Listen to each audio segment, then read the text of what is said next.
Bienvenidas y bienvenidos a Radio Semilla, el podcast de la Red de Guardianes de Semillas, donde hablamos de regeneración ecológica y social.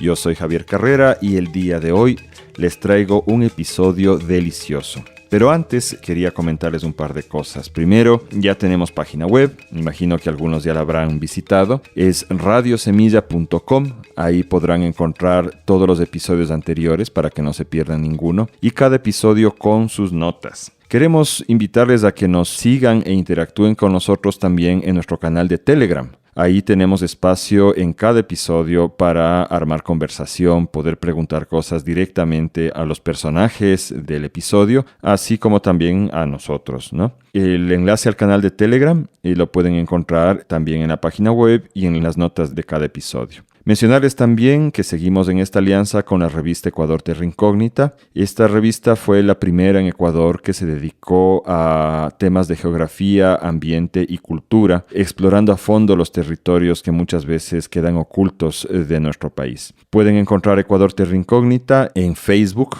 y en Instagram, con ese nombre, Ecuador Terra Incógnita. También pueden encontrar en su página web números anteriores y, por supuesto, aquí en Ecuador, en los principales supermercados y puestos de revistas. Es algo que merece ver y apoyar. Bueno, el episodio de hoy tiene como protagonistas a Alejandro Solano y Agustina Arcos. Ellos manejan una finca de producción de cacao en la zona de Mashpi, donde grabamos el episodio. Esto ya es un territorio de bosque tropical húmedo. Ahí podrán oír tal vez los bichitos como ruido de fondo. En la red nos gusta mucho el trabajo de ellos porque han logrado no solamente regenerar unos pastizales para convertirlos en un bosque comestible basado en cacao, sino que han logrado también montar la producción de los chocolates y otros productos derivados en la propia finca. Y me parece a mí que este es un modelo que vale la pena replicar y que puede ser el futuro de la producción de cacao fino de aroma. Les dejo pues para que disfruten de este episodio y nos estamos escuchando la próxima semana. Un abrazo.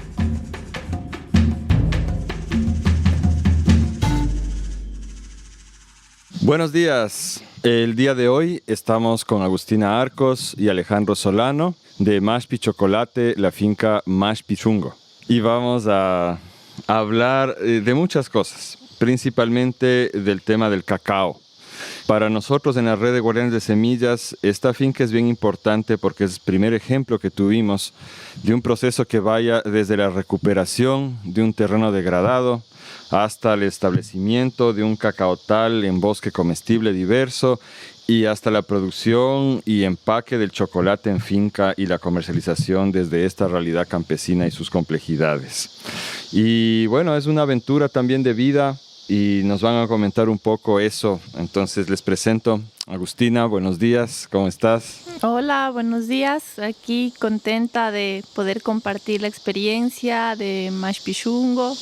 Javier, un gustazo poder estar aquí con el podcast de la Red de Guardianes, chéverazo, como dijo Lago, para compartirles un poquito de lo que hemos ido aprendiendo, ir haciendo con la colaboración de la red y diferentes aliados en el camino, ¿no? Gracias, oigan. Es tan lindo estar aquí siempre. El entorno es de una belleza. ¿Cómo les describo? Bueno, en parte lo pueden escuchar porque no hay cómo pedirles a las cigarras que se callen, ¿no? Así que tenemos toda esta maravillosa música de fondo del bosque. Estamos en el bosque nublado. ¿A cuántos metros de altura? Aquí estamos a 500 metros sobre el nivel del mar. Es un poquito un bosque piemontano, decimos. Más arriba ya empieza propiamente el bosque nublado. Yo que vengo de la sierra estoy muerto del calor aquí ahorita, pero dicen que estamos con frío en realidad. Sí, en los últimos años como que se ha enfriado todo, en realidad todo el área del Chocó andino, desde Nanegalito acá, está como mucho más frío. ¿Y eso ha afectado la producción, la vida silvestre de alguna manera? De algunas frutas sí. Sí, del cacao no tanto, pero de algunas frutas sí ha reducido la floración. Brutal el cambio climático. Bueno, entonces quisiera empezar preguntándoles un poco de su historia. Empecemos contigo, Agus. ¿Cuál es tu historia? ¿Cómo llegaste a este lugar? A ver, bueno, yo crecí en una finca en Nanegalito. Que también es bosque nublado, ¿no? Ahí es bosque nublado propiamente. Ajá, este es ya como un bosque más tropical, lluvioso tropical. Pero allá en Nanegalito sí es pura nube. Ajá. Entonces, nada, mis papás tuvieron una historia, mi papá más que nada de niño en el campo, y él siempre tuvo esa necesidad de volver al campo. Entonces, cuando se conocieron, emigraron a Venezuela, lograron hacer algo de capital para invertir y se compraron una finca en Nanegalito, cuando Nanegalito era lejísimo, no había esta vía principal que hay ahora, sino que quedaba como a unas 4 o 5 horas de Quito, y ahí crecimos nosotros. Entonces, en realidad, yo siempre he estado vinculada al campo desde chiquitita. Ajá. ¿Naciste en la finca o en un hospital? No, nosotros somos 3 hermanos y nacimos los 3 en Venezuela. Ah, wow. Ajá, pero yo llegué a Nanegalito como de 3 meses de edad. Ajá. Entonces, toda la vida vinculada al campo, he vivido en la ciudad, parte de mi secundaria y la universidad y ya. ¿Y esta finca de acá cómo ocurrió? A ver, Mashpichungo ocurrió porque mis papás decidieron establecerse en Nanegalito, y en Nanegalito es un clima un poco complejo porque es súper nublado y húmedo y frío. Entonces ahí como que el potencial para agricultura es un poco difícil. Ahí se hace como más ganadería. Mis papás se dedicaron más a los sistemas silvopastoriles con ganadería, y siempre como familia teníamos un poco esta necesidad de producir más alimentos, frutas. Entonces estábamos vinculados aquí a todo el noroccidente, y más que nada el vínculo comenzó cuando nos enteramos que había grandes concesiones mineras en la zona. Entonces comenzamos con mis hermanos a visitar las comunidades, contándoles de los peligros que implicaban estas concesiones mineras. Pasábamos ahí unas charlas sobre los impactos en otras zonas y ese tipo de cosas, y llegamos a Mashpi, y ahí conocimos a varias personas que tenían por aquí. Entonces ahí nos encantó el lugar, y pues mis papás en ese tiempo tenían algo de dinero para invertir. Ellos siempre han sido parte de una red de conservación de bosques voluntaria, que es gente que de alguna manera ha tenido acceso a tierra y que ha decidido mantener el bosque. Entonces, como familia decidimos comprar para conservar el bosque que ya había aquí, que eran más o menos, la finca tiene 56 hectáreas y ahorita 50, un poquito menos tal vez, es bosque nativo que se va a conservar ojalá a perpetuidad, y en el resto, en las 7 restantes, trabajamos los sistemas agroforestales. ¿En qué año fue la compra? En el 2009. O sea, estamos ahorita... 13 años ya. 13 años. Bueno. Alejo, tú en cambio, ¿de dónde germinaste? Bueno, yo inicialmente nací en Costa Rica, y digo inicialmente porque ahí creo que uno tiene varios renaceres, ¿no? en su camino. Y escuchándole a la Agu también veo que ella habla de que es de su nacimiento en Venezuela, pero también hay como toda esta idea de la Gran Colombia, ¿no? Que hoy en día tenemos a veces límites de yo soy de aquí, yo soy de allá. Y bueno, un poco retomando la pregunta, nací y crecí en Costa Rica, en una zona periurbana, digamos. Del lado de mamá era más campesino, la vida de mis abuelos. De mi papá un poquito menos, pero sí vivía en una zona media rural también. De ahí, pues, yo crecí, siempre cuento lo mismo, creo. Cada vez que me toca hablar de este tema, recuerdo que en Costa Rica, y creo que en muchos países de Latinoamérica siempre era así antes, las clases, el curso lectivo de la escolar, era como de corrido, ¿no? Tenías como casi 9 meses, si no me equivoco, y tenías tus 3 mesesotes de vacaciones, que era genial, así, ¿no? Es, era una delicia. Era una maravilla. Y ahí en esos 3 mesesotes, bueno, en casa somos 3 hermanos también, diferente un poco del Agu, somos 3 hombres. Y mi mamá y mi papá, pues ahí como en la mayoría de los casos, creo, se sacan la madre por los guaguas, están trabajando a full. Y claro, en las vacaciones no tenían mucho que tiempo para ver por los guaguas, entonces lo que convenía era como que ubicarlos donde un tío o una abuela o alguien que viviera en el campo y que de una u otra forma pudieran servir, creo que un doble o tal vez un triple o un multipropósito que tal vez a veces no se imaginaba en ese momento, pero en mi caso personal siento que fue como sembrar esa semilla de querer regresar y vivir y hacer cosas en el campo. Entonces yo me iba donde mis tíos, donde mi abuela, y pasaba ahí full tiempo, ahí aprendiendo un poco de la vida del campo, ¿no? De los cultivos, de los animales, del río, de los bosques, de los pájaros. y de ahí regresé después de cada vacación queriendo que acabara otra vez el curso lectivo para irme otra vez a la pesca o al río, a lo que sea, ¿no? Y después ya en la adolescencia uno entra en esa etapa, la mayoría decimos la edad del burro, ¿no? Entonces se pega ahí sus tropezones y uno le tira con fuerza para donde no es también, y ahí como que llevo una desconexión. Y después ya más adelantado estudié un poquito de turismo y luego eso me permitió también decir y explorar un poquito la parte de la biología, y ahí me conocí con la AGU y ahí fue como yo vine a dar a Ecuador.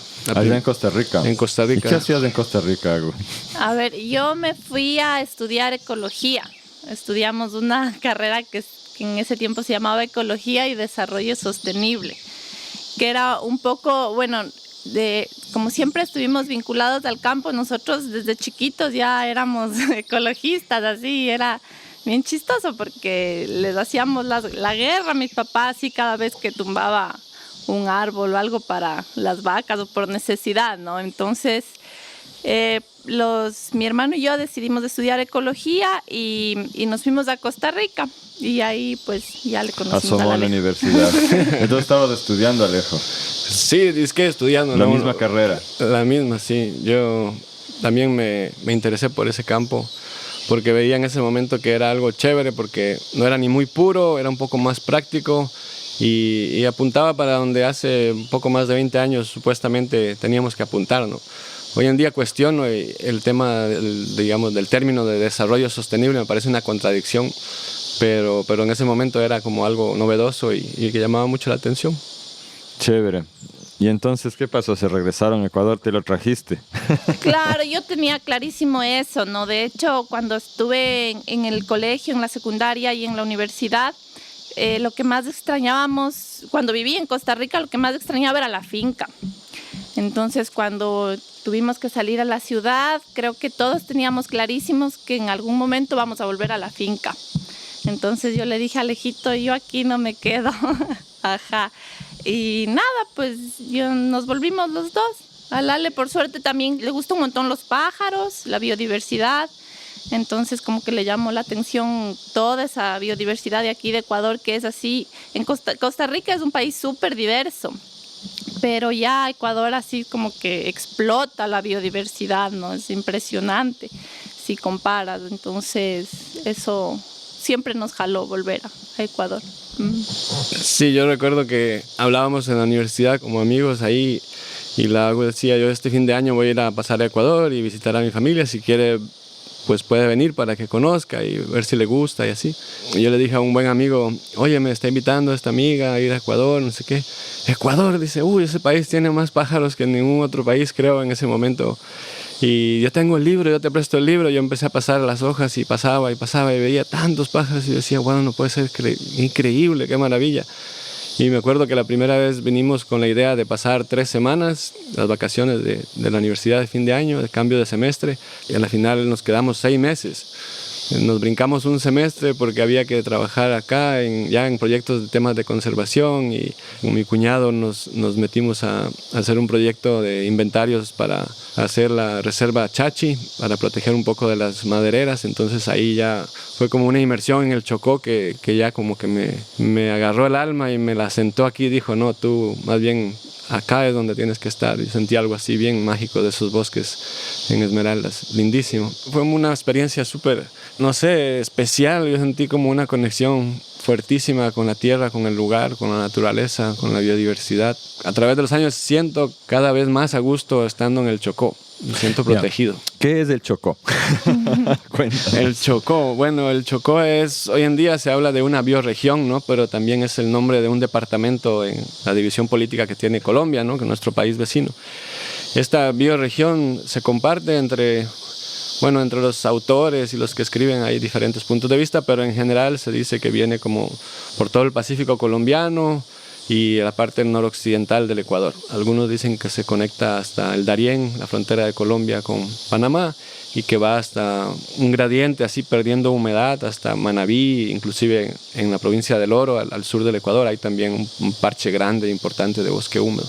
Y estos bosques, bueno, se puede hablar muchísimo de ellos, pero en resumen tienen una altísima biodiversidad Hace muchísimos años, cuando se elevó a través de varios procesos tectónicos la gran cordillera de los Andes, separó una gran masa boscosa que existió antes, ¿no? Que era, algunos dicen, la protoamazonía. O sea, estaba unido con la Amazonía antes de que surjan era los un Andes. solo mar de bosque. ¿Hace cuánto tiempo es ese surgimiento de los Andes? Uy, no tengo yo el dato así exacto. Pero hablamos de millones de años. Sí, es bastante atrás. Wow. Y bueno, y como salió esta majestuosa cadena montañosa, separó, ¿no? y hizo que se generara microclima, se separaron poblaciones de todo tipo de animales, de plantas, y estas fueron adaptándose a estos microclimas diferentes, a estas corrientes ya distintas, ¿no? De la influencia de la corriente de Humboldt, la corriente del Niño, de la isla de Galápagos, de las islas de Galápagos, perdón. Y todo eso se fue conjugando con la erosión de los suelos de los Andes, con las erupciones de los volcanes, y fue haciendo que fueran generándose nuevas formas de vida, ¿no? Entonces hoy en día sabemos que, aparte de que es alta diversidad, la gran mayoría de estos son únicas, son como dicen los biólogos, endémicas, solo se encuentran en este lado, ¿no? Y es una bioregión que, aunque es tan rica y tan diversa, a veces no se le presta la suficiente atención, creo yo, porque mucha gente más tiene como un enamoramiento con la Amazonía, ¿no? Nos han hecho una gran campaña y es lindísimo el bosque amazónico y todo, pero yo pienso que es igual de lindo el bosque chocoano, ¿no? Y algo un poquito curioso es que todos estamos de acuerdo en que se debe proteger y salvar la Amazonía, importantísimo, pero del Chocó se desconoce mucho y está altamente amenazado porque es un área mucho menor, ¿no? Es bien pequeñito, son los únicos bosques húmedos que tiene el noroccidente de Sudamérica y están en graves riesgo. Hay temas desde la tala hasta la agroindustria, hoy en día ha ido acrecentando el tema de la minería y por eso se le llama un punto caliente, que llaman los hotspots de biodiversidad, los puntos calientes de biodiversidad, que tienen alta concentración de especies endémicas con bastantes amenazas al mismo tiempo, ¿no? ¿Y cómo, volviendo a este lugar donde estamos, cómo era, Agus, esta propiedad cuando ustedes la compraron? A ver, bueno, tuvo ganadería por muchísimos años. No, primero en el 98 entró Botrosa aquí. Que es una empresa maderera, Es una empresa ¿no? maderera, porque aquí había muchísimos madera fina, como toda la parte de esmeraldas también. Entonces, a los propietarios, a los primeros colonos que llegaron, más o menos los primeros colonos sí llegaron hace 50 años aquí, entonces les cambiaron la carretera de acceso que tenemos ahora por la madera. O sea, construyeron la carretera para sacar la madera, ¿no? Exacto, Y les dejaron necesitaban la carretera para sacar la madera y pues les cambiaron la carretera por los árboles. Mucho. Entonces ya hubo muchísima tala selectiva, sacaron toda la madera fina y después ya comenzó la época de hacer potreros. Entonces esta finca tuvo más o menos unos 25 años de ganadería. La topografía de la parte de aquí adelante es como bien plana y atrás tenemos bastante montaña. Después compraron unas personas de Canadá que tenían como un instituto de investigación para hacer abonos orgánicos. Pero trabajaron mucho con maquinaria pesada. Tenían tractores y cuestiones así, y aquí el suelo es súper frágil. Entonces, en ciertas áreas, por ejemplo, removieron toda la cobertura, el suelo, digamos, la parte de arriba. La parte fértil, amontonaron y con eso hacían los abonos también para vender. Entonces, sí estaba como súper degradado, sobre todo las partes planas, que tuvieron mayor impacto. Y era complicado porque, por ejemplo, teníamos muchísima garrapata, esas garrapatillas que les decimos, esas garrapatas rojas. Las coloradillas en la Amazonía. Teníamos bastantes hormigas, así había bastantes guayabos, cordoncillos, cosas de crecimiento secundario, porque cuando llegamos ya llevaba más o menos unos 2 años de abandono la finca. Entonces, metías un machetazo a un anisillo y te caían todas las hormigas encima. ¿Y más o menos cuántas hectáreas estaban degradadas? A ver, más o menos unas 11 hectáreas estaban así bastante degradadas, y una parte del bosque era bien secundario. Tenía como dominancia de una planta que le decimos aquí que es la pigua, que es durísima y que ¿Es es árbol, súper dominante. palma? Arbusto. Un arbusto. Ajá, que hace unos tallos súper duros para cortar.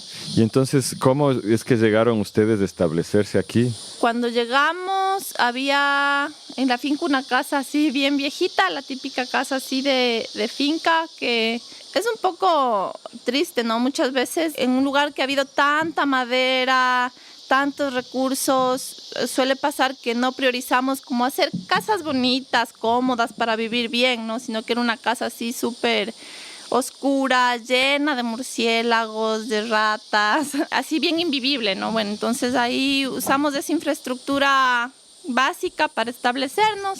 Como mi familia ya vivía en Nanegalito, pues veníamos 2-3 días, trabajábamos, dormíamos en campamento y subíamos de nuevo a Nanegalito. ¿Solo ustedes dos? Sí, el Alejo y yo. Ajá. Y despuésito, casi enseguida, también mis primos tuvieron chance de comprar la finca de al lado. Entonces ese fue un proceso bien chévere porque nos apoyábamos. Mi primo también se quedó aquí en esta casita vieja que teníamos aquí y él también comenzó a hacer su proyecto, casi al mismo tiempo, Pambiliño. Uh-huh. Chévere. ¿Y cuál era el plan? ¿Tenían un plan o el plan fue surgiendo así en el camino? Bueno, yo voy a dar mi versión de los hechos. El plan, no había plan. Sí se tenía una idea, la verdad. Digamos, como explicaba la Agu, ¿no? La familia ha estado en conservación, nosotros somos como segunda generación en estos temas, y cuando se compró para hacer una reserva. No sé, como que yo siento que en esta familia, esta gran familia de la Red Nacional de Conservación Voluntaria, hay como esto de la reserva, ¿no? De que es súper importante proteger y es súper chévere esa idea, pero al mismo tiempo también hay la idea de reforestar, de restaurar, de hacer productivo. Entonces, de manera inicial, me acuerdo cuando llegamos estaba abandonado, sin embargo, se habían potreros que un señor tenía sus vaquitas y lo primero dijo es como, si van a hacer algún proyecto, ¿qué van a hacer? Y conversamos y de ahí él dijo, pueden tener vacas o pueden sembrar palmito. Esas fue como las dos grandes opciones que nos dieron. De ahí lo que pensábamos internamente ya fue como cambiando con el tiempo, pero me acuerdo que al principio se pensaba como desde un corazón así muy, no sé, de querer mejorar las cosas, reforestar, ¿no? Era como de recuperarlo de alguna forma, pero también solo sembrar árboles que están amenazados del chocó, solo hacer una plantación, digamos, con fines de conservación absoluta y hacer una reserva, no, como que no suplía con nuestras necesidades, ¿no? Entonces también, económicas, quieres decir. De las dos un poco, ¿no? Yo creo que la idea era como tratar de buscar cómo hacer algo más, ¿no?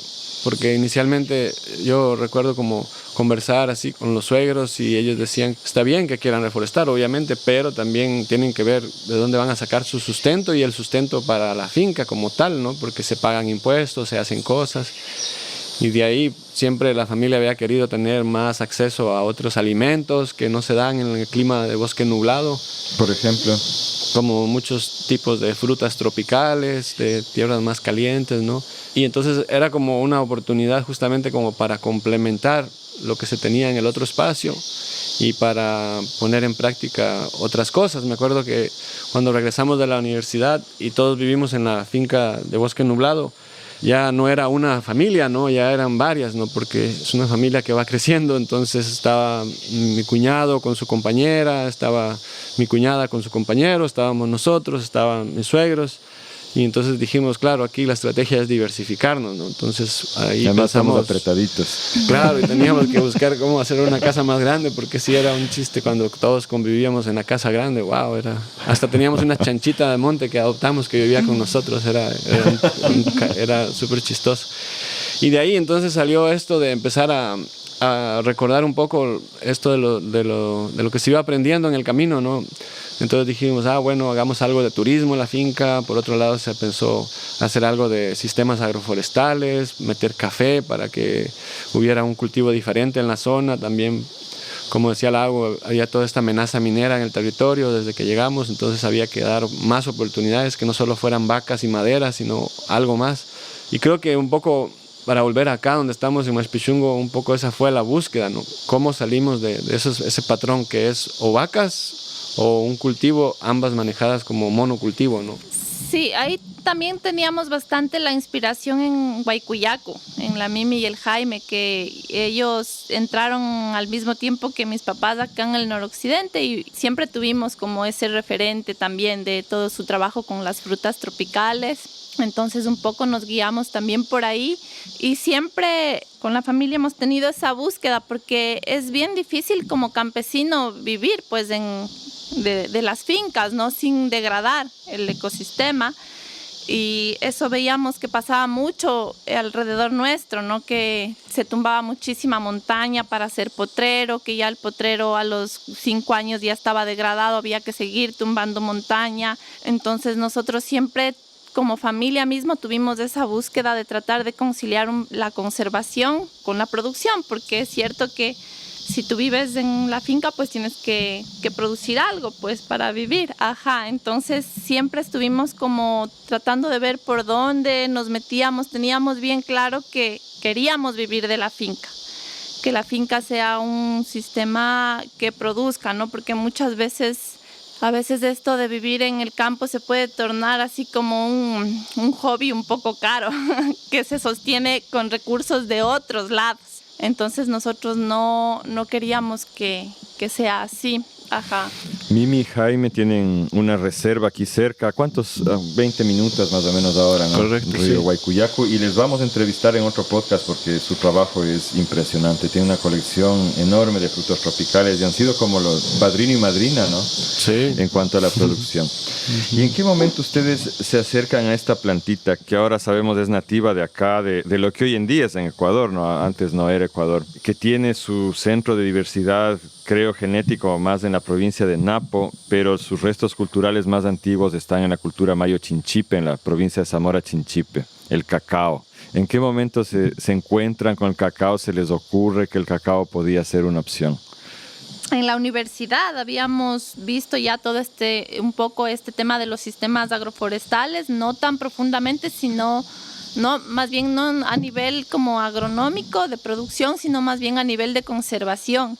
Entonces hay muchísimos estudios sobre el potencial de los sistemas agroforestales de cacao y café para que actúen como corredores biológicos, para unir una isla de bosque con otra, porque ahora, por ejemplo, los parques nacionales, las áreas protegidas son islas que están rodeadas de un montón de infraestructuras, de carreteras, de potreros, de pastizales. Entonces se usan desde hace muchísimos años como zonas para unir estos fragmentos de bosque. Entonces siempre en esta búsqueda de conciliar justamente la conservación con la producción teníamos en cuenta el cacao. Fue uno de los criterios para escoger el cacao porque es una planta que al salir del bosque tolera la asociación con otras especies. Entonces nos pareció como un potencial bien grande justamente para no tener un monocultivo sino un cultivo diverso. Entonces por eso nos enfocamos en el cacao. Uh-huh. Sí, yo podría añadir también que aparte de eso, o sea, el origen de la planta del cacao, como tú bien señalas, es el bosque amazónico, y en el bosque amazónico no hay monocultivos, ¿no? Más bien son bosques súper diversos. Entonces, bajo esa lógica, el cacao es chévere porque permite esa asociación con muchas otras cosas. Y también, bueno, ya poco a poco leyendo, enterándonos, investigando, habían, como dice Lago, muchos estudios que apuntaban a que la diversidad, especialmente en mi campo, pero también en otros campos, como es el tema de los pájaros, ranas, escarabajos, se veía cómo sistemas agroforestales con este tipo de asociación favorecían bastante la conservación, la conectividad en los territorios. Y luego ya más a fondo también vimos cómo el cacao es un mar de cosas, ¿no? El cacao es un mar de posibilidades en el sentido de que la mayoría de la gente entiende el cacao como una plantita de la cual uno va y cosecha y agarra las semillitas y hace el chocolate.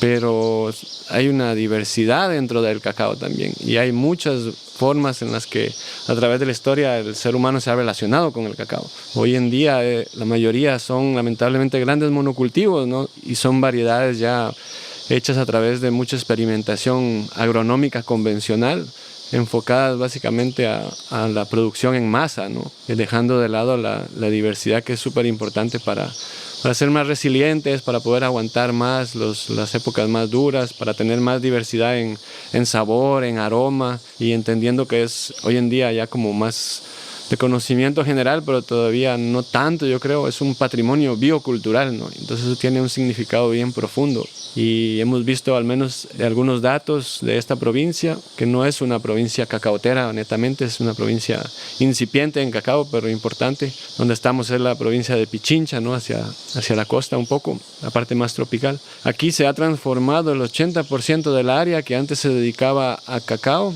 generalmente en huertos familiares así diversos, cacao nacional, a cacaos híbridos, monocultivo, ¿no? Entonces también un tema ahí bien interesante es que permite la asociación, entonces permite tener más soberanía alimentaria, permite tener también como más un voto de decidir uno como campesino, como agricultor, qué es lo que quiere comer y qué es lo que quiere poner en su espacio.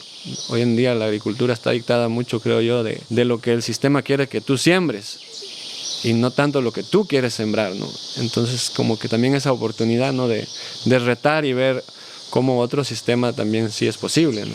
Porque esta es una zona de palmito, como ya indicaron, ¿no es cierto? Y el palmito es el corazón de la palma.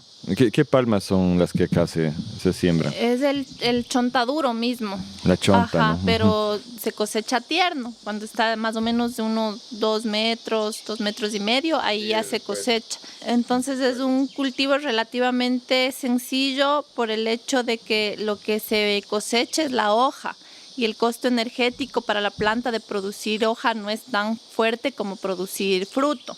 Entonces, como aquí también hay poquito sol, crece bastante bien por la cantidad de lluvia que hay. Entonces, por eso los vecinos han sembrado así palmito a lo grande. A lo grande, monocultivos grandes. Volviendo Alejo al cacao, esos sistemas industriales que tú dices, de hecho deben sufrir de problemas de erosión, primero, y plagas también, ¿no? El cacao. Sí, eso es algo que también justo pensaba que me olvidé de puntualizar, que también esos sistemas, así como la gran parte de los agroindustriales, son dependientes bastante de insumos que son derivados de la industria del petróleo, que son altamente contaminantes, que son monocultivos que utilizan los mal llamados abonos sintéticos, o sea, no abonan realmente, solo es como una herramienta para hacer creer o pensar que está verde y que están bien las cosas, que se ve bonito, pero en el fondo no se sostiene, ¿no? Y también al haber todas las plantas al mismo nivel de raíz, comiendo lo poquito que queda, con los suelos puestos herbicidas, muertos de su microbiología, las plantas obviamente se enferman, ¿no? Es como a una persona darle de comer 3 veces al día solo arroz, se va a enfermar igual. O vivir con suero, pensaba yo a veces. En vez de comer, te conectas del suero y dices que vives con eso. Claro. ¿Cómo fue la transición, Agus, el establecimiento de este sistema agroforestal?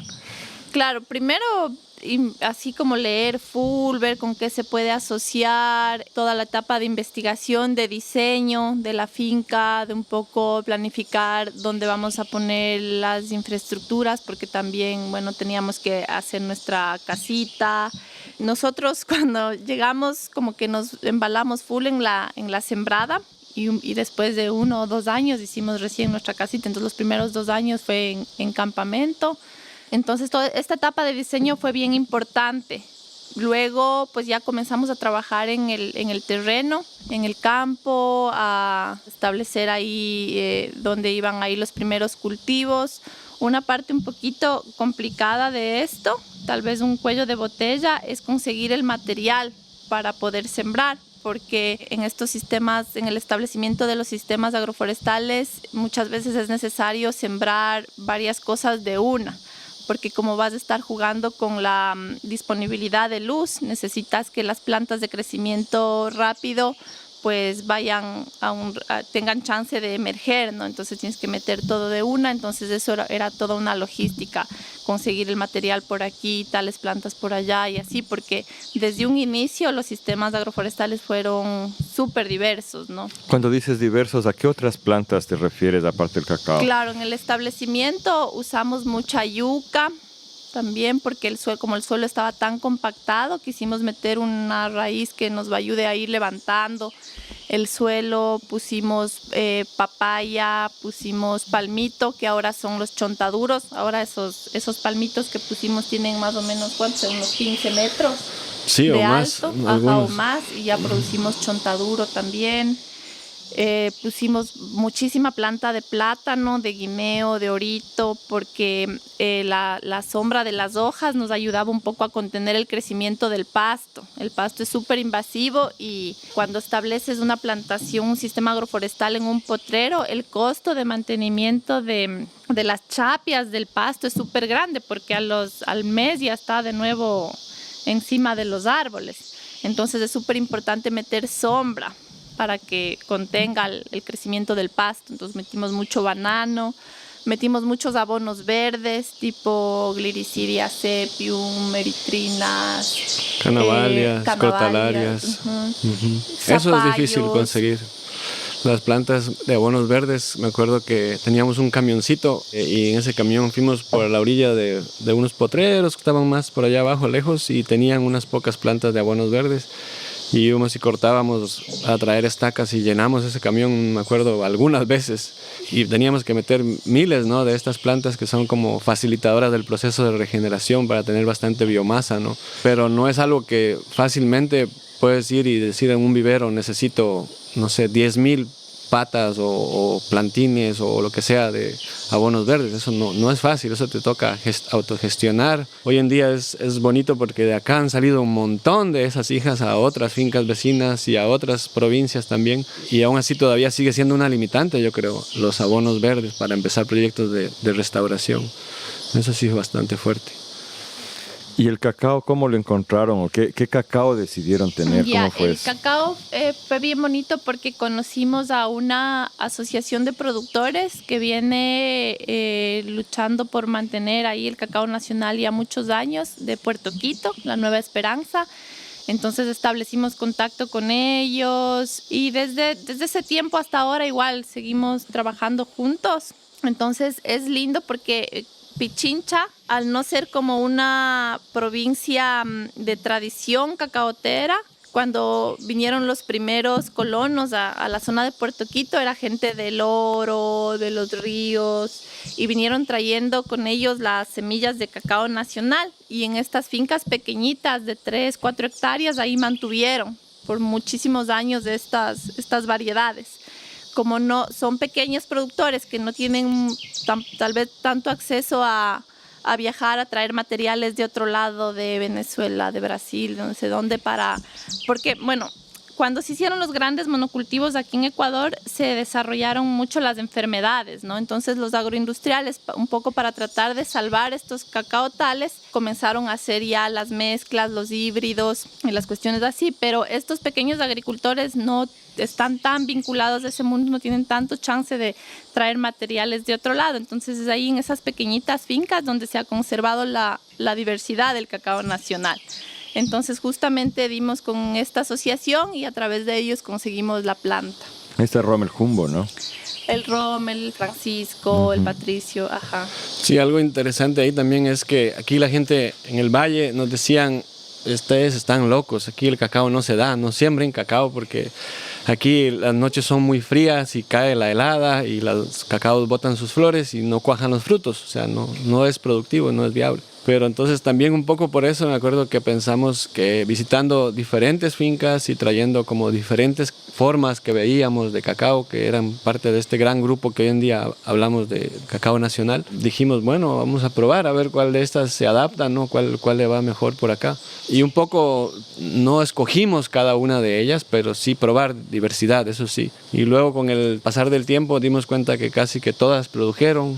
Y lo bonito es que no tenemos como un solo pico de producción. Como bien explicaba la Agu, ¿no? Estas semillitas han venido con gente de diferentes provincias donde el cacao nacional está expuesto y ha encontrado como llevarse bien con diferentes microclimas, con diferentes tipos de suelo. Entonces al llegar a un lugar como acá hay algunos que yo digo que son más manabas, estos cacaos que prefieren más la época seca de para Manabí, expresarse. en la costa, ¿no? De Manabí, la provincia de Manabí. Entonces prefieren más el solcito, la época de más seco para expresarse, para poder soltar sus flores, empezar. Hay otros cacaos que son más esmeraldeños, les gusta más el aguacero, están contentos y la luchan, y así como los gente de Esmeralda son floridos, tienen buenos sabores, buenos olores y buenos aromas. Entonces hay como esa diversidad, y lo bonito no es solo eso, sino que permite tener pequeños lotes que tú puedes gestionar más eficientemente, y no solo un pico de producción al año que nos dejaría sin mucho que hacer y sin mucho que procesar durante el resto del año, ¿no? Entonces tenemos producción escalonada a través del año, todo el año cosechamos, pero hay como 2 grandes picos que han ido fluctuando, se han ido adaptando un poco a las lluvias y a los diferentes patrones que se van dando con el manejo, ¿no? Una cosa que es bien interesante también de este tipo de bosque, y que en los últimos años hemos estado más investigando e involucrados, es con la forestería análoga, ¿no? Hay esta nueva técnica, no es nueva, digamos, esta técnica un poco de trabajar los sistemas agroforestales que se llama forestería análoga, y un poco se trata de buscar como especies análogas al bosque que puedas sembrar en tus sistemas agroforestales. Entonces, cuando visitamos el bosque de Maxpichungo y de aquí de la zona, nos dimos cuenta que hay bastantísimas teobromas creciendo. Hay algunas especies de teobromas que son del mismo género del cacao comercial que conocemos para hacer el chocolate.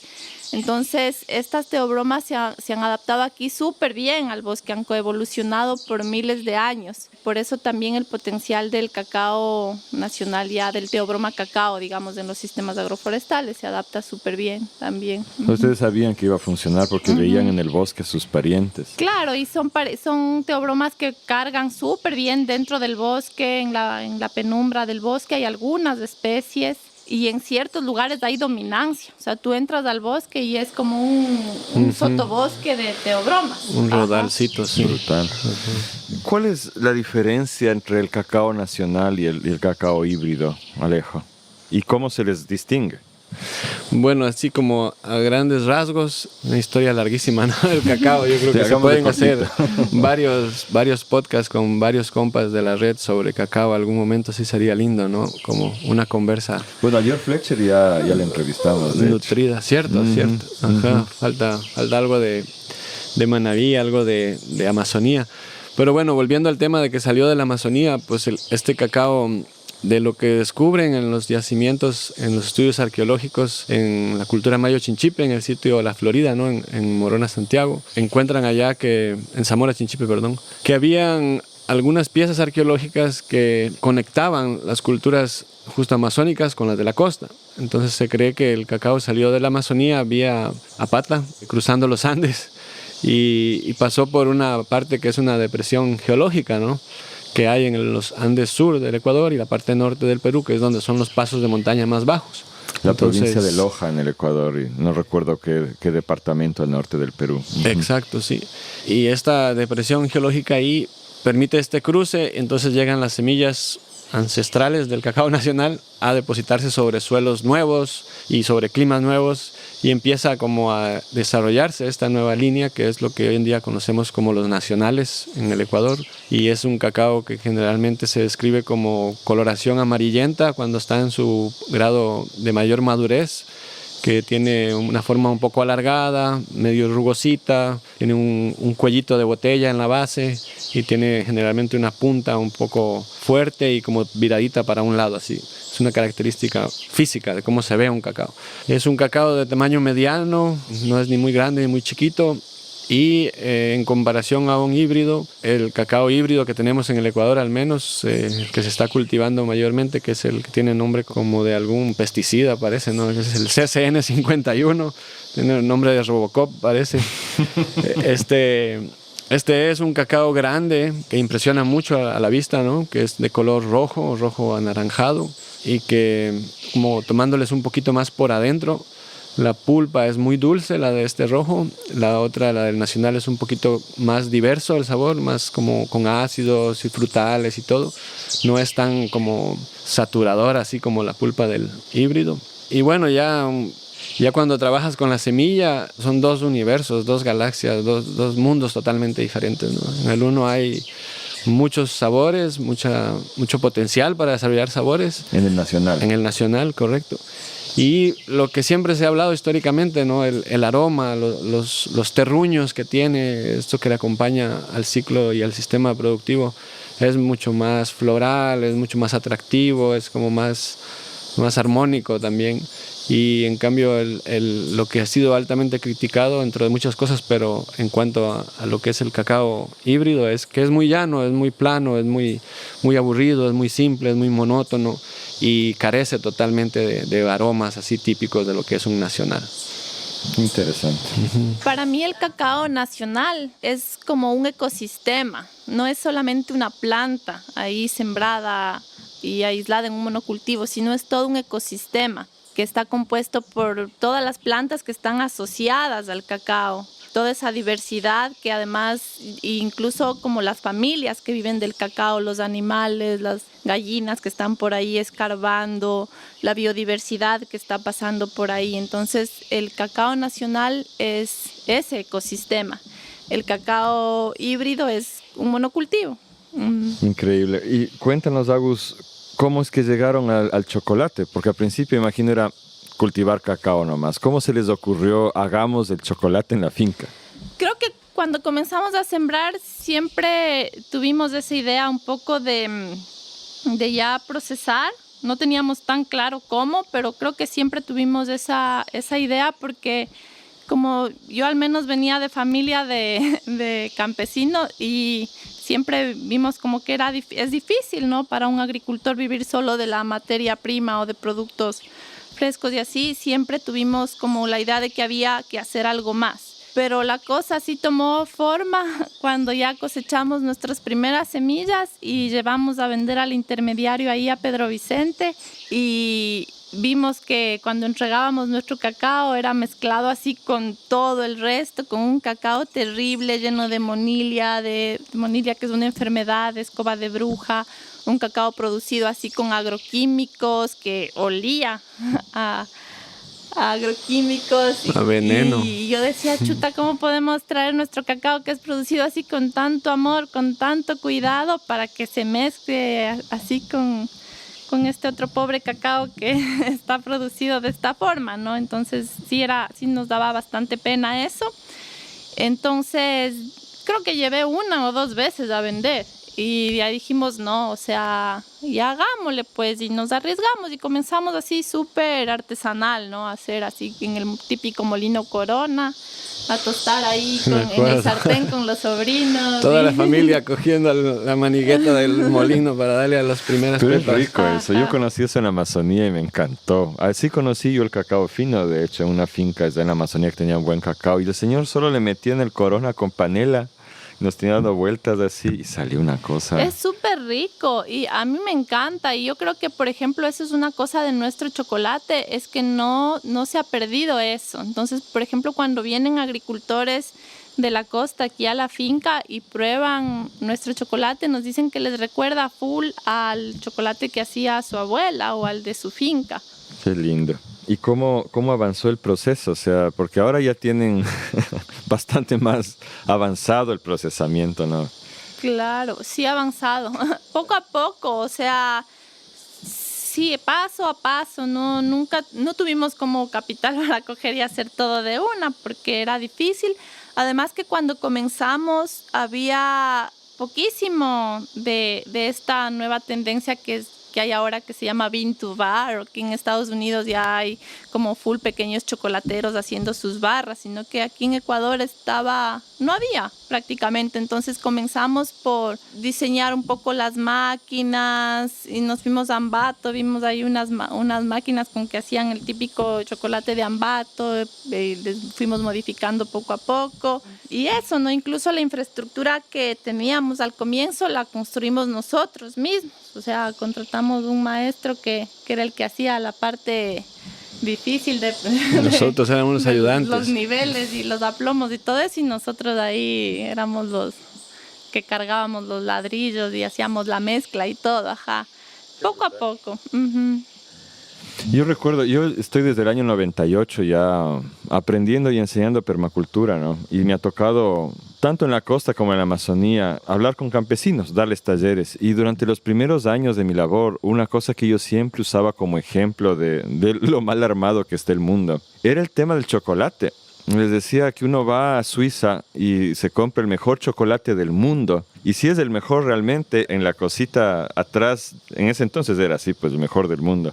En el paquete atrás decía cacao orgánico de Ecuador. Les decía, pero claro, los suizos no pueden producir cacao. Nos vienen a buscar para que produzcamos nosotros el cacao fino de aroma que se llama. ¿Por qué no en Ecuador? ¿Por qué no desarrollamos chocolate? Y así una cosa bien linda a lo largo de estos años, ver cómo finalmente ha ido surgiendo, ¿no? Hasta ya posicionarse, ganar premios e incluso provocar una reacción defensiva medio fea de parte de la Unión Europea, ¿no? Que no sé si llegamos a topar el día de hoy, si no quedará para otro podcast esa lucha por colocar el chocolate. Pero, ¿cómo fue para ustedes el llegar a las recetas? Porque aquí yo me voy a arriesgar a decir, ¿no? En mi opinión personal, Maspi Chocolate es mi chocolate favorito. De todos los que he probado en el mundo, así. Es imbatible. Y bueno, y también es parte de este panorama que ahora hay en Ecuador y que a mí me pasó una anécdota en un encuentro muy grande. El Terra Madre, cuando fuimos, ¿no? En Italia, en Torino, que estábamos 3.000 productores de comida de todo el mundo. Y yo, por curiosidad, fui a un stand de Kenia. Y me atendieron al inicio súper bien, así me hacían probar sus chocolates, contentos. Y al final, con esa sonrisota, me dicen, ¿y tú de dónde eres? Ecuador. Ecuador. Y por poco me quitaron lo que me habían ofrecido. Se pusieron serios, sí, dice. Claro, el mejor chocolate del mundo, sí. Ahí yo me di cuenta que ya realmente se ha dado a conocer. Pero tengo curiosidad porque realmente ustedes tienen varias recetas que les voy a pedir que un poco nos cuenten. Pero ¿cómo llegaron a desarrollar eso? No quiero saber los secretos del oficio, no solamente cuál fue el camino para llegar allá. ¿Cuál fue el camino? Chuta, sí es medio dura esa pregunta, pero yo creo que desde mi punto de vista no puedo opinar demasiado, pero siento que una cosa que ha ayudado es tratar de ver como desde la visión de la permacultura lo más cerrado el círculo posible, pero sin cerrarse demasiado, ¿no? En el sentido de que cómo optimizar todo lo que está dentro de la finca, pero también trabajar y colaborar con los vecinos y con las vecinas, ¿no? Entonces, el sistema agroforestal nos da como full posibilidades, ¿no? Y creo que algunas veces le he oído comentar a varias personas que critican a veces esto de los sistemas agroforestales, que dicen que son bonitos y todo, pero que no producen mucho de nada, ¿no? O sea, es muy poquito de todo. La rentabilidad es difícil cuando el mercado está orientado al monocultivo, claro, pues, a un solo producto. Claro, y ahí tal vez voy a meter una cuñita para tal vez irnos un poquito más atrás, que ahorita hago la reflexión y veo que hablamos como mucho de esta palabra, ¿no? Como este concepto del sistema agroforestal. Y tú nos preguntabas cuando iniciamos, ¿no? ¿Cómo iniciamos? Y ahí yo me acordé de algo que quería decir, y era que mi cuñada es brasileña, y ella nos trajo también a colación el tema de los sistemas Cabruca en el sureste brasileño, en la Mata Atlántica. Cómo son estos sistemas súper lindos, ¿no? Integrados dentro del bosque, en la parte del sotobosque se siembra el cacao y otras cosas y todo. Y luego en el caminar hemos descubierto cómo aquí hablamos de sistemas agroforestales, y cuando ya estábamos implementando vino la persona que desarrolló el concepto de bosques análogos y nos dijo, ustedes lo que están haciendo es forestería análoga. Y luego la red de guardianes de semillas también ya estábamos en el círculo y nos dijeron, no, pues son bosques comestibles o bosques de alimentos. Y al final es como que eso, nosotros siempre estamos como intercambiando sombreros, ¿no? Y viendo a ver de qué lado, o sea, no nos cerramos a nada, ¿no? Uno sigue aprendiendo y nutriendo el proceso, y creo que las recetas del chocolate un poco reflejan eso también. Hoy en día la agricultura sintrópica también está metida, entonces es como una combinación de cosas. Habiendo dicho eso, creo que la parte de desarrollar las recetas y todo esto es una cosa que yo he tenido muy poco que ver. Yo soy más como con quien prueban las recetas. Entonces, más bien le doy la palabra a la Agus. Entonces, Agus. A ver, yo creo que es como un proceso bien orgánico, porque se mueve igual que como van madurando los sistemas agroforestales. Entonces, cuando comenzó, tuvimos el chance de ir probando las cosas poco a poco. Entonces, con nuestras primeras cosechas, igual fuimos trabajando el tema de la fermentación, que porque como aquí es un poco frío en las noches era complicado al comienzo, el tema del secado. Entonces, como que la naturaleza misma ha sido bien amable con nosotros y nos ha permitido ir haciendo las cosas también poco a poco. Hemos fluido más bien con la naturaleza mismo, ¿no? Entonces, hemos ido aprendiendo poco a poco, pero cuando, por ejemplo, lo que decía el Ale, ¿no? En los sistemas agroforestales se produce mucha diversidad de cosas, pero en poquitas cantidades. Y eso es muy difícil con esas poquitas cantidades llegar a los mercados. Entonces no nos convenía, por ejemplo, cosechar, no sé, unas 2 libras de cardamomo y salir al mercado, pero sale más caro el combustible. Sí, pues, ¿qué haces con 2 libras de cardamomo? Entonces, en base a eso, pues vamos pensando, como van madurando los sistemas agroforestales, van saliendo otras posibilidades. Y ahí es como van desarrollándose las recetas. Muchas veces hay árboles, hay plantas que son como un poco difíciles de procesar. Entonces, yo estoy bien involucrada también en la parte de campo, ¿no? Cosechando una cosa, otra cosa, oliendo las cosas frescas cuando están ahí. Y entonces uno piensa y dice, bueno, esto puede quedar bien, esto no tanto. Como te decía, hay cosas que tienen full potencial, pero que son muy difíciles de procesar. Entonces, ahí por como ejemplo, que las dejo en... ahorita se me ocurre, por ejemplo, el bacao. Es como súper complicado porque la semilla, o macambo también le dicen, la semilla es súper resbalosa. Entonces te resbala de las manos, no le puedes, y la cáscara que cubre la semilla es durísima también. Entonces nosotros bacao ya tenemos algún tiempo produciendo, pero lo he tenido ahí como esperando a ver cómo se me ocurre procesar. Entonces ahora finalmente ya después de varias pruebas logramos procesar y ya tenemos una barra con macambo. Quiero también. probar. O por ejemplo hay una con cereza de Brunei que se llama, que es una cereza súper astringente y ácida. Tiene una astringencia súper fuerte. Pero ahí en base a un proceso descubrimos que logramos cortar esa astringencia y que queda así súper rica en el chocolate.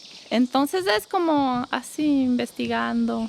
Lo fascinante de eso que cuentas es que es básicamente tienen sembrada las barras de chocolate, no el cacao solito, sino todas las otras cosas que van a ir mezcladas para producir el chocolate final. Y tienes, en realidad, me imagino que más cosas que todavía te falta explorar para ir incorporando y sacando nuevas barras. Y eso no solo se logra cuando tienes así una finca, vives ahí, dependes de ella, tienes toda esta diversidad y vas buscando formas de procesarla. Eso yo creo es lo que le hace único al chocolate de Mashpee, ¿no? Sí, también, claro, por ejemplo, hay un potencial enorme en todo lo que son nueces aquí, pero claro, una nuez tarda 15 años en producir, estamos esperando todavía.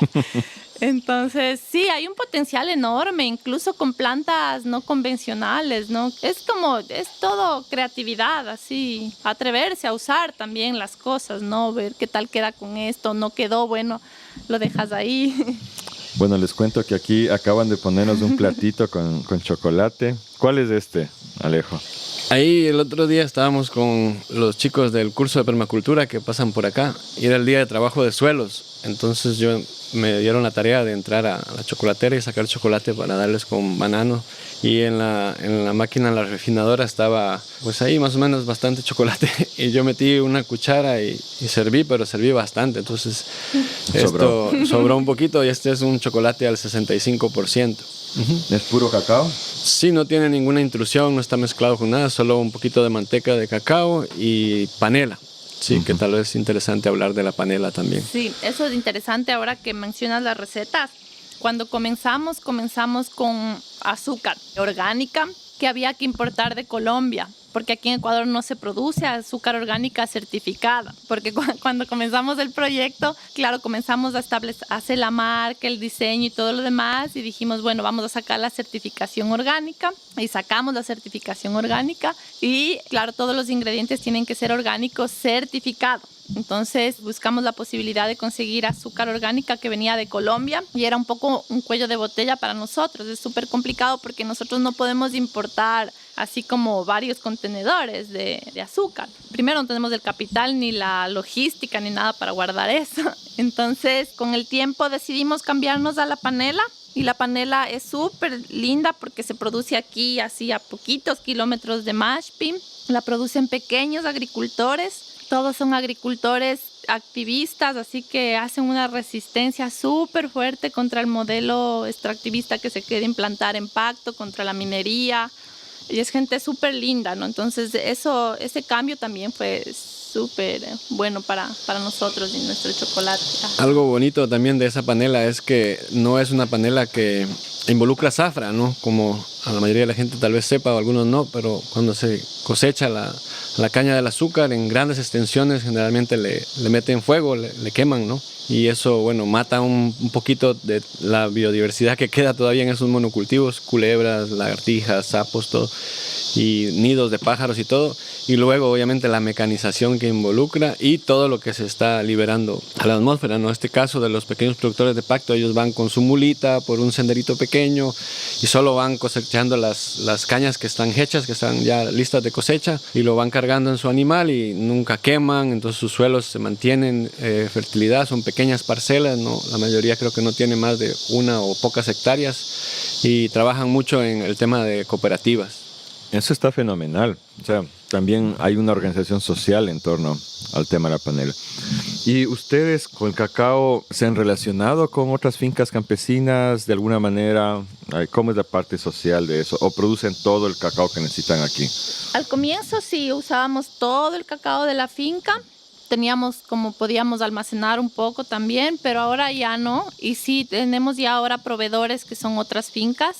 También Nueva Esperanza, por ejemplo. También hemos trabajado aquí a nivel del chocuandino de esta área y tenemos proveedores de Sahuangal con los que ya llevamos años trabajando. ¿Y han logrado compartir el modelo de producción? Sí, ellos son personas que ya vienen trabajando también en conservación muchísimos años, ¿no? Entonces hemos tenido como un intercambio de conocimientos con ellos porque son agricultores bien comprometidos con la conservación de la naturaleza, la soberanía alimentaria y todo. Entonces más bien ha sido como un intercambio de conocimientos, de saberes con ellos. Sí, algo bonito de este proceso creo que ha sido que claro, aquí han venido muchos cacaocultores también, así como estudiantes de diferentes centros de formación o de formación, depende de cómo le veamos, pero volviendo a la parte de la colaboración con fincas cacaoteras, hemos podido aplicar también a algunos fondos. Hemos trabajado con una fundación local a la que pertenecemos, una pequeña ONG, Fundación Imaimana, y con ella hicimos 2 proyectos puntualmente para compartir un poco algo que también es difícil a veces meter todo en un podcast, pero que no hablamos antes, que es todo el tema de utilizar los bioinsumos producidos en finca, ¿no? La agricultura regenerativa, pero hacer una agricultura orgánica, pero que no sea esa de etiqueta, sino que tú mismo aprendes a hacer tus microorganismos, tus bioles, etcétera, ¿no? Entonces eso sí hemos compartido bastante a través de estos, digamos, ciclos de compartires y también agroforestería, y de hecho muchos de ellos tienen sus sistemas ya así, son de pura, digamos, naturaleza humana, ¿no? Ellos lo desarrollan así, es diverso porque ellos tienen que alimentarse y les gustan sus naranjas, entonces siembran en el cada tal su naranja y sabe que se da bien y tiene una salida, y cuando tiene mucho vende y cuando tiene poco consume, y siempre le alcanza y nunca le sobra, ¿no? Luego han llegado otros vecinos acá al valle que han comprado otras fincas que estaban degradadas y han empezado a restaurar, y que también con ellos hemos tratado de ver hacia el futuro, ¿no? Cómo esos espacios se regeneran y cómo tal vez el cacao les puede interesar como un componente más de sus diseños de bosques comestibles, y en el futuro ver si también de ahí puede haber unas pepitas para seguir procesando acá si esto requiere.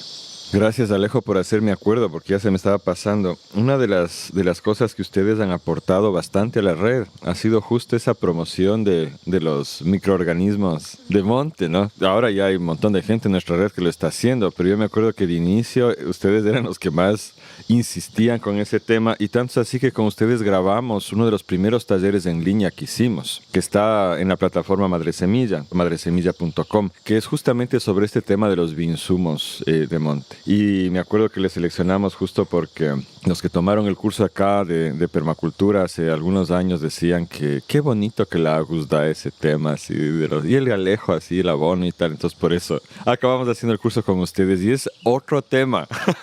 Claro. Que pidiendo disculpas, oyentes, hoy no nos vamos a meter en eso, en otro momento nos metemos a fondo. Yo más bien quiero llevarles a lo que, Agus, tú ya mencionaste hace un rato y que es toda una preocupación y otro tema en el que estamos trabajando mucho con ustedes, que es la certificación. ¿Cómo fue el tema con la certificación orgánica? ¿Cuál fue su experiencia con eso? ¿Cuál es nuestra experiencia? Sí. Ahí seguimos. Bueno, nosotros decidimos certificar la finca y esto porque un poco el mercado, también la inexperiencia, a veces las inseguridades, qué sé yo, te llevan a buscar estos caminos que parecen que son como alternativos, pero a la final siguen siendo parte de lo mismo, ¿no? Entonces nosotros, más o menos para contarles cómo funciona, es que nosotros estamos certificados bajo la normativa europea y de Estados Unidos y nacional. Entonces cada normativa tiene como un reglamento que debemos seguir y para nosotros ser certificados contratamos a una empresa que en este caso es una empresa alemana, que viene, nos hace como una inspección, una auditoría, llena una serie de formularios, muchísimos formularios, y eso manda pues a las oficinas, y ellos nos aprueban si somos o no orgánicos. Nosotros pagamos una tarifa al año por eso, por esa certificación. Entonces así es como funciona y pues ya llevamos más o menos, desde que comenzamos el proyecto, desde el 2013, certificados bajo este sistema de certificación. Sí, yo quería añadir que al puro principio también tuvimos el apoyo de un concurso a nivel nacional que hubo que se llamaba Bioideas, que cómo utilizamos la biodiversidad para generar negocios productivos, algo así era, ¿no? Apoyaban diferentes organizaciones nacionales e internacionales y desde esa vez me acuerdo que una de las cosas que más ha seguido calando en la necesidad, en el imaginario de la gente desde los supuestos apoyos que vienen desde afuera, a veces son más apoyos, a veces son menos, pero es como esta obsesión por la certificación orgánica, ¿no? Que te tienes que certificar orgánico porque lo importante es que tu producto salga al exterior. Y nosotros un poco nos dejamos llevar por esa tendencia de una manera tal vez poco experimentados que éramos o que somos, no sé, pero hacia eso nos empujó y por ahí fuimos, ¿no? Sin embargo, eso ha ido cambiando. Yo creo que no es lo mismo hablar de certificación orgánica hace 10 años que hablar hoy en día. Entonces también es como que uno debe entender que en un principio, o por lo menos así lo entiendo yo, en un principio tenía toda la buena intención, ¿no? El tema de certificarse orgánico para un poco tener, no sé, como alguna forma de diferenciarse, ¿no? Pero a través del tiempo yo siento que las grandes corporaciones ven que se les fuga el dinero, entonces empiezan a ver cómo generan otra burbujita más de la cual ellos te pueden absorber, ¿no? Y hoy en día, claro, el control y hoy en día creo que mucha gente ya está como despertando cada vez un poco más que la certificación orgánica no es lo que era antes, ¿no? Y que ahora ha ido evolucionando otra serie de cosas que son como mucho más reales en el sentido de que reflejan el verdadero esfuerzo. Solo un ejemplo, hoy en día hay grandes plantaciones bananeras y de palma aceiteras que son cientos o miles de hectáreas que son certificadas orgánicas. A pesar de que hacen un daño ambiental y a menudo social también. Exacto. Tremendo, Agus. Sí, eso solo para reforzar lo que dice el Alejito, y es que lo que sentimos es que la certificación orgánica, yo le digo convencional, no representa el trabajo que realmente hacemos, ¿no? Y pensamos que la agricultura orgánica es como una herramienta para transformar la sociedad desde muchos ámbitos, no solamente de sustituir insumos químicos por orgánicos, porque esta sustitución de insumos igual puede ser tan dañina para la naturaleza, para la sociedad, como usar químicos.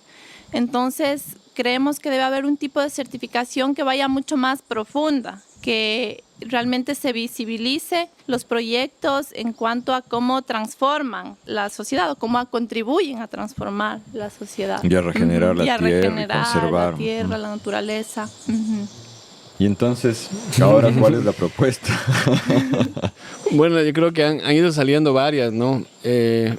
Nosotros hemos sentido que, como bien decía Lago, no nos representa ya una certificación orgánica convencional. En algún momento, años atrás, habíamos escuchado de lo que llaman hoy en día los SPGs, los sistemas participativos de garantía, que para mí no hay que confundir, creo que sería importante tratar de no confundirse, no es una certificación.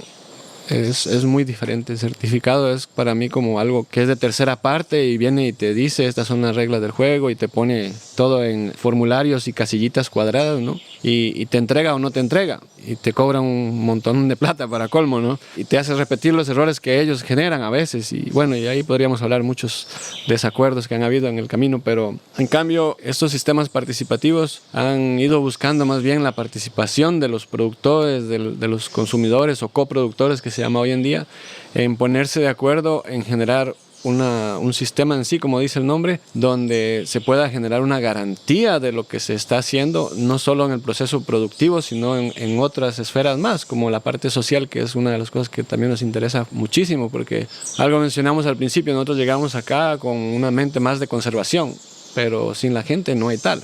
Tú puedes hacerte una burbuja, puedes tener el bosque más preciado, pero si no tienes buenas relaciones con los vecinos te van a meter a cazar, se van a meter a cortar, te van a hacer la vida muy problemática, ¿no? Entonces creo que los sistemas participativos, no me sé toda la historia completa, pero en el Ecuador aquí ha estado caminando en diferentes colectivos, ¿no? Dentro de eso está el colectivo de la Red de Guardianes de Semillas, a la que pertenecemos. Y ahí ha ido poco a poco puliéndose a través de muchísimas reuniones, de los encuentros de la Red de Guardianes, luego se han hecho grupos, ha como que surgido con mucha fuerza, luego ha quedado un poco como en proceso de descanso, de maduración, creo que ha habido una fermentación ahí aeróbica y anaeróbica y ahora está como expandiéndose bastante a muchos de los compañeros y gente que está interesada en participar de estos sistemas. Sí, ha sido un crecimiento bien orgánico, pero que también ha dependido, ¿no? del tiempo que podemos darle, porque al final todas las personas en la red, no es que nos sobre el tiempo, ¿no? El trabajo de las fincas, de las granjas, de la gestión social, llena todas las horas laborables y eso yo no lo veo tanto como una complicación, porque como tú dices, le da tiempo al proceso a que se asiente, a que la gente lo piense y lo discuta. Si tienen curiosidad, tenemos una página web.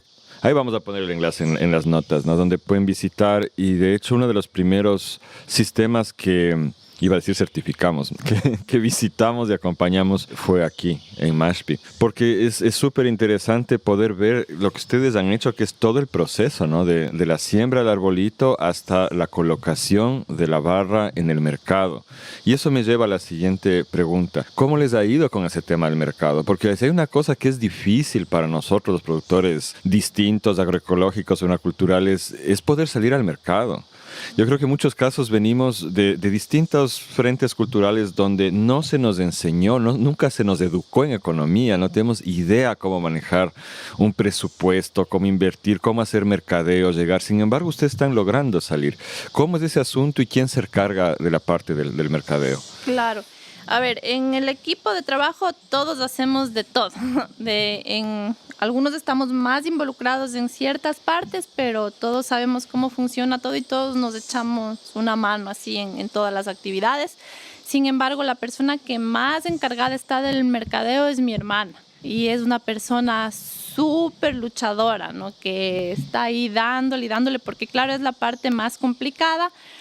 Pero es una parte también que fluye si es que tienes un producto como de muy buena calidad y también fluye cuando es un producto, yo creo que ahora los productos que tienen como una historia, un concepto así súper real que además se puede probar, tienen mucha oportunidad en los mercados y eso es lindo también, ¿no? Porque cuando eres un producto así auténtico, tienes esa fidelidad de los consumidores y entonces pues te compran tu chocolate, se lo recomiendan a otra persona y se genera como toda una comunidad alrededor también de ese producto. Y ahí yo intervendría para decir que sí hay una cosa que a mí me preocupa, ¿no? Porque como tú dices, en el mercadeo moderno se sabe que la historia detrás del producto es lo más potente que hay. Pero por eso mismo las grandes corporaciones, y acá tenemos un caso en Ecuador que no va a decir el nombre, pero todo el mundo va a saber quién es, que eran los mismos que desarrollaron esa chocolatina industrial. Abrieron una subempresa, pusieron todo el capital, recibieron hasta dinero en cantidades del gobierno en su momento. Y lo que hicieron fue vestirse de verde y de campesino, ¿no? Entonces tú ves sus locales comerciales que tienen plata para ponerlos por todo lado y ves fotos de campesinos y ves cositas de cabuya, así como todo parece muy... Tratan de recrear esa historia, esa narrativa que nosotros estamos generando, digo nosotros en general, el mundo ecológico campesino, ¿no? Y a mí sí me ha preocupado la competencia que eso causa, porque para el público en general no tienen manera de diferenciar, no saben la historia real detrás de esa empresa, ¿no es cierto? Y ven simplemente esa imagen bonita, verdecita, cafecita, campesina, y creen que ya es lo máximo que se puede llegar. ¿Cómo ustedes han enfrentado esto y cómo han tratado de diferenciarse y han tenido un resultado positivo? O sea, no hemos tratado de enfrentar, porque, o sea, si es que nos ponemos a jugar en la misma cancha, vamos a perder. O sea, es demasiado dinero el que se mueve ahí.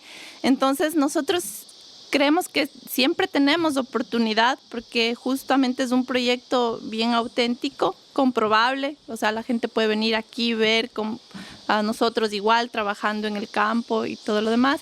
Y nosotros, al ser una empresa pequeña, familiar, no es que queremos acumular, ni queremos ganar en las mismas proporciones que esas empresas, ¿me entiendes? O sea, nosotros, con que tengamos para sostener la finca y que cada miembro de este proyecto tenga su sueldo básico, estamos súper bien y contentos.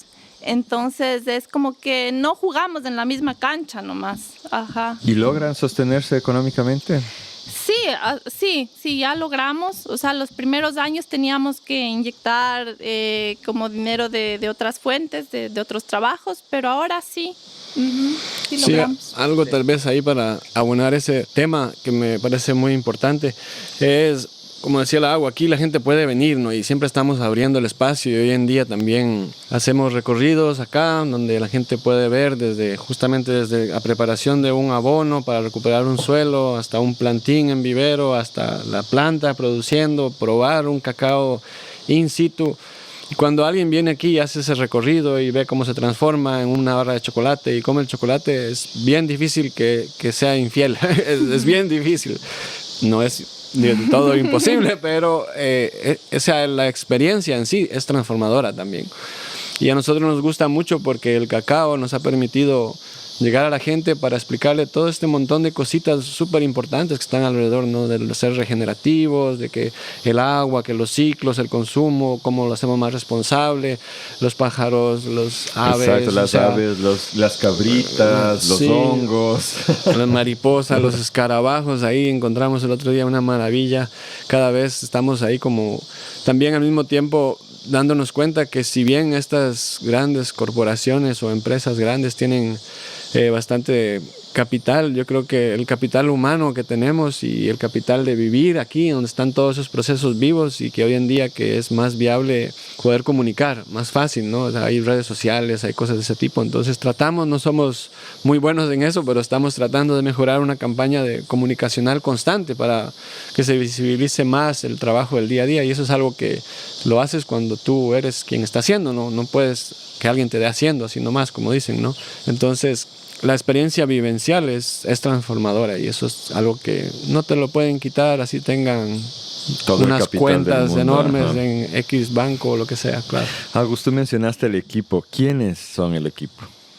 A ver, estamos la Manu y otro compañero más en todo el tema de comercialización en Quito, y la Manu ahora ya vendemos el chocolate también afuera. Entonces la Manu se ha especializado en todo el tema de las exportaciones y comercio exterior, así que eso es toda una escuela, ¿no? Ha aprendido súper bien y ya lo está logrando.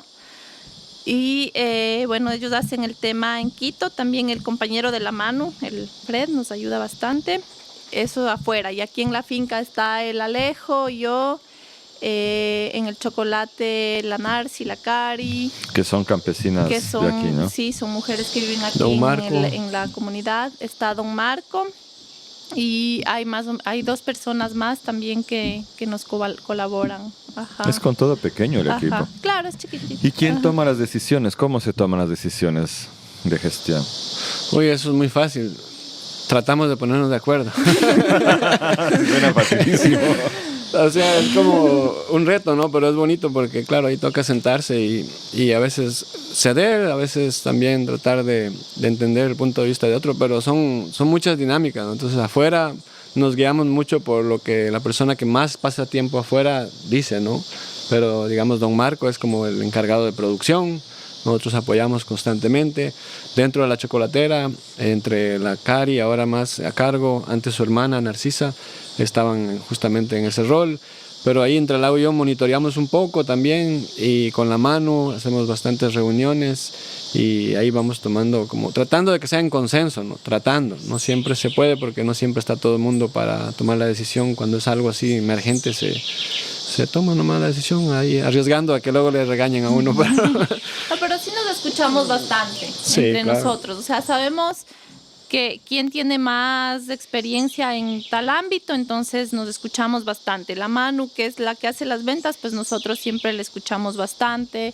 El Ale, que trabaja todo el tema de biodiversidad, de cultivos y todo eso. Entonces, sí, como que cada uno respeta bastante el ámbito de cada persona y más bien siempre estamos apoyando a la decisión que esa persona tenga. Claro, haciendo una analogía, todos tenemos nuestro nicho y tenemos que ver cómo ser simbióticos, algo así, dentro de la macrobiología que funcionamos, ¿no? Y yo tengo la impresión también que el tema del pago es bastante equitativo y justo, ¿no? Entre ustedes con todos los trabajadores. Y para nosotros en la red es importante eso, porque no es solamente lo ecológico que esté en equilibrio, sino también lo social, que tiene que estar en equilibrio con el respeto, la justicia que eso merece. Y a mí me da la impresión de que eso fluye bastante bien aquí. No sé si me equivoco. No, no te equivocas. Qué hermoso. Bueno, estamos ya cerca del final. ¿Y qué pedirían ustedes al público? Que les visiten, que les compren las barritas. ¿Dónde se puede encontrar? ¿Están abiertos a que la gente venga? Tendrán cuidado porque de repente empieza a venir un montón. También. Digan nomás. Sí, todo lo que dijiste está bien. Vamos a poner ahí en los pies de las notas del Sí, en las episodio. notas ponemos los enlaces. Los sí. enlaces, sí. Tenemos nosotros como principales puntos en la capital, creo que la tienda de la Red de Guardianes, Guairuro. También estamos en los Camaris que hay, que son estas tiendas de comercio justo, solidario, donde van muchos productores de diferentes partes del país.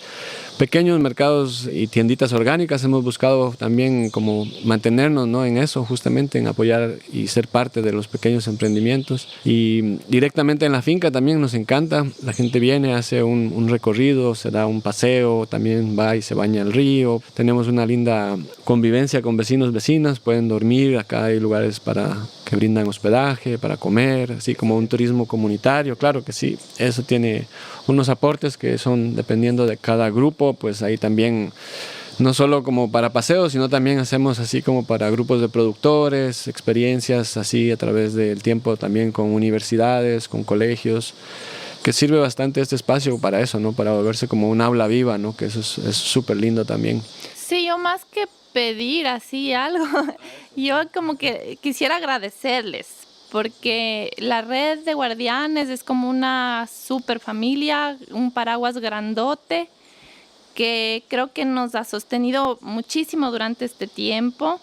Creo que gracias a tener estas personas tan conscientes y tan involucradas también en tener un mundo mejor, nos hemos logrado sostener, hemos logrado tener la marca ya en el mercado. Entonces, más que nada, agradecerles. Gracias a ti, Agus, así me conmueve. Sí, la verdad es que la importancia del producto y del proceso que han hecho ustedes sí ha sido fundamental para nosotros poder dar a conocer eso al mundo. Porque eso es lo que hace falta. A la final, yo sí haría una petición. La gente que se inspire, que se inspire de estos procesos y no dude de que puede hacerlo. Porque lo que ustedes hicieron es construirlo con ese esfuerzo desde la base, ¿no? Desde el inicio, sembrando los árboles, acarreando los ladrillos para hacer chocolatería. O sea, es esfuerzo y es inteligencia y es conectarse socialmente y no dudar de que estos procesos pueden ser reales, ¿no? Y yo pedirles a ustedes que no dejen de producir nunca este chocolate. Porque Eso sí, es ya un vicio adquirido ya que no quisiera que desaparezca. Buenas. Gracias. Sí. Muchas gracias. Espero, oyentes, que les haya encantado, que se les haya hecho agua a la boca por el chocolate. Y ya saben, ahí en los enlaces pueden ver dónde obtenerlo. Y si quieren venir a visitar acá Mashpi, es un verdadero paraíso. Un paraíso que está amenazado ya por la minería y que hay que luchar por proteger. Les mando un abrazo y nos escuchamos la semana que viene. Chao.